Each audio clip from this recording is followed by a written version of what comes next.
Bonjour, plusieurs personnes m'ont posé des questions sur le numéro 5 de la série d'exercices de la page 28.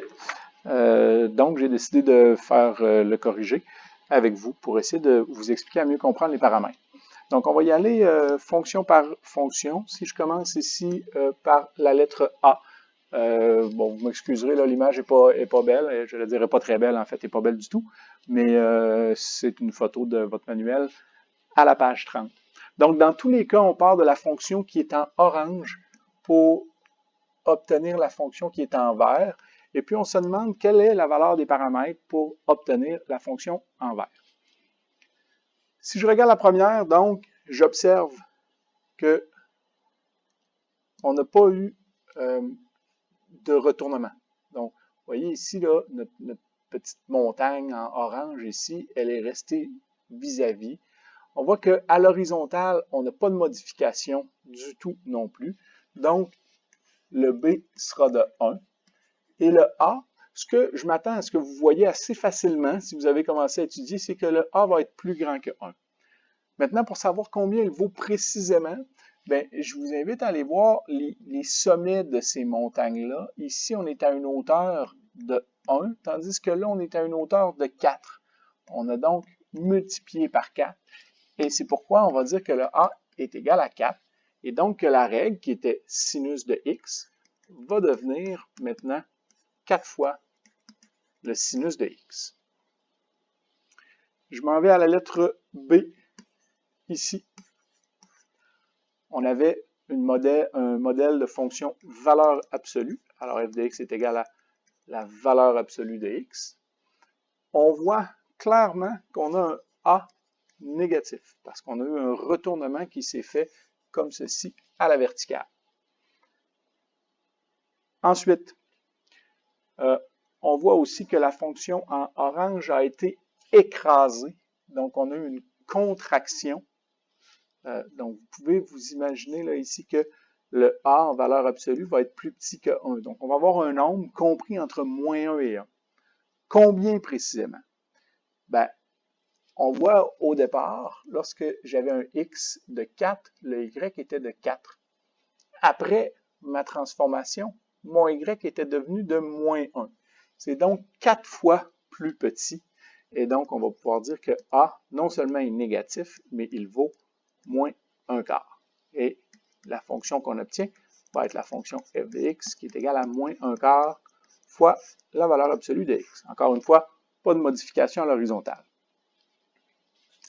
Je continue avec la fonction escalier, donc le modèle escalier, la fonction partie entière qu'on va appeler, qu'on va étudier bientôt.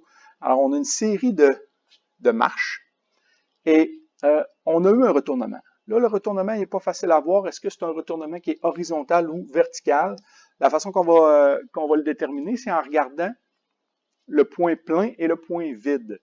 Si vous regardez, là, ici, je grossis, on a un point plein et on a un point vide à droite.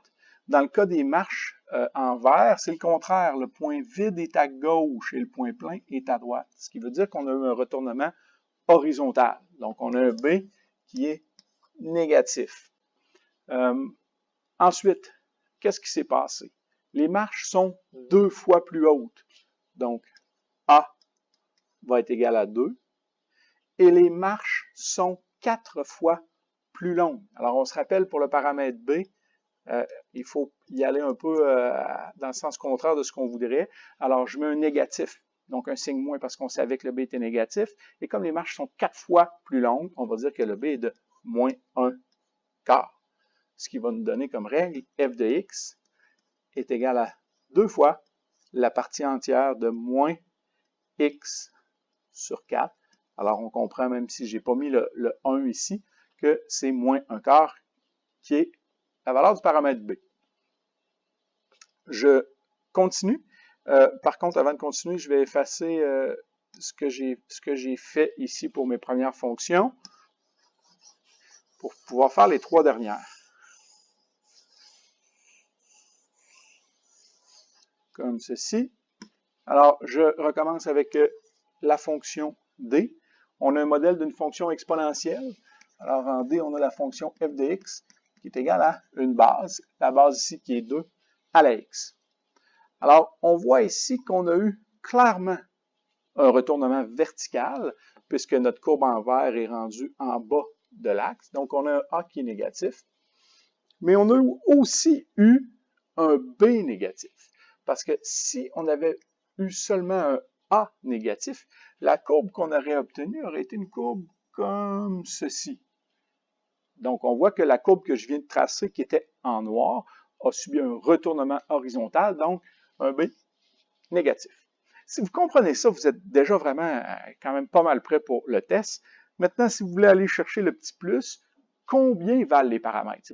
Pas tout dire qu'elles sont plus petits que 0.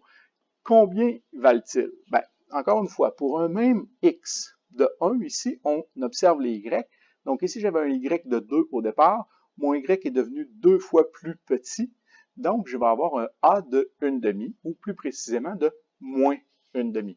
Ce qui va me donner ceci. Donc, on avait déjà déterminé qu'on avait un paramètre a négatif.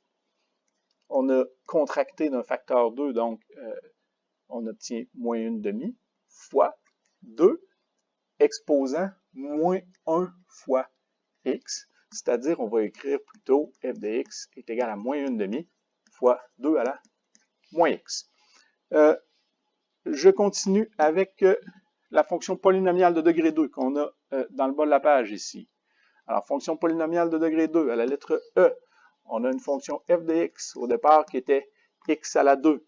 Maintenant, on voit qu'on a un retournement vertical, a plus petit que 0, et on a étiré notre parabole, c'est le nom de la courbe, à la verticale d'un facteur. On le voit ici, on était à 1, 1, on est rendu à 1, moins 5, donc le a vaut moins 5, et résultat, f de x est égal à moins 5 fois x à la 2.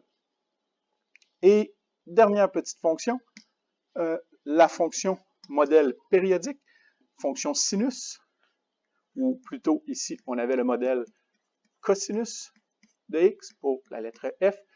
Pas très important, vous n'avez pas à connaître la différence entre le sinus et le cosinus. Ce que vous devez voir, c'est que l'amplitude est demeurée exactement la même. Alors, puisque l'amplitude est demeurée la même, on a un A qui va être égal à 1 ou à moins 1. Ici, on se pose la question, est-ce qu'on a eu un retournement vertical? Bien oui, mon maximum ici que j'avais au départ est devenu un minimum. Donc, j'ai un A qui va être exactement moins 1. Et on observe que ma courbe en orange, que je trace maintenant en bleu, ici fait un cycle. Pendant ce temps-là, celle en vert va faire un cycle et un deuxième cycle. On a donc pris la courbe en orange et on l'a contractée à l'horizontale. Elle est 2 fois plus serrée sur elle-même. Donc, on va avoir un B de 2. Ce qui va nous donner comme règle f de x est égal à moins cosinus de 2x. Alors voilà, j'espère que cette petite capsule vous aidera à comprendre les paramètres.